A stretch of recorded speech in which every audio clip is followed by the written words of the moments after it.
Usap-usapan na naman sa social media ang bagong video ni Kim Chiu kung saan makikita siyang seryosong nag-workout sa gym. Sa naturang video, makikitang nagbubuhat siya ng barbell gamit ang makapal na lubid at kapansin-pansin din ng kanyang fit na pangangatawan. Dahil dito, marami ang natuwa sa kanyang dedikasyon sa pag-aalaga ng kanyang kalusugan. Hindi pa rin natigil ang espekulasyon ng ilang Kim Pao fans tungkol sa umano'y pagbubuntis ni Kim. May ilan ang nagtatanong kung bago nga ba ang video o kuha pa ito noong mga nakaraang buwan.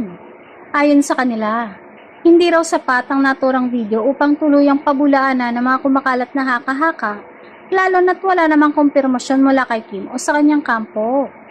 Matatanda ang naging usap-usapan ng umano'y bahagyang pag-umbok ng tiyan ni Kim sa ilang pagkakataon.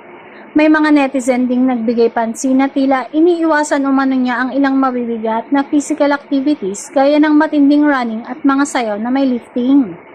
Gayunpaman, ang mga ito ay pawang obserbasyon lamang ng ilang netizens at wala pang anumang opisyal na pahayag na nagpapatunay sa mga naturang hinala. Sa kabila nito, marami namang tagahanga ang piniling gawing biro ang sitwasyon. Nagbiro pa ang ilan na sabay-sabay na lamang silang kakain ng hopya o hope habang naghihintay kung may katotohanan nga bang kanilang inaabangang balita. May iba ring nagsabing baka nabasa na umano ni Kim ang mga komento tungkol sa kanyang tummy kaya lalo siyang naging aktibo sa pag-workout. Samantala, bukod sa gym video, pinag-uusapan din ang naging paglabas ni Kim sa programang Come Dine With Me kung saan ipinakita niya ang kanyang husay sa pagluluto. Ibinahagi pa niya na espesyal ang pork humba para sa kanya dahil nangangailangan ito ng mahabang oras at tiyaga sa paghahanda.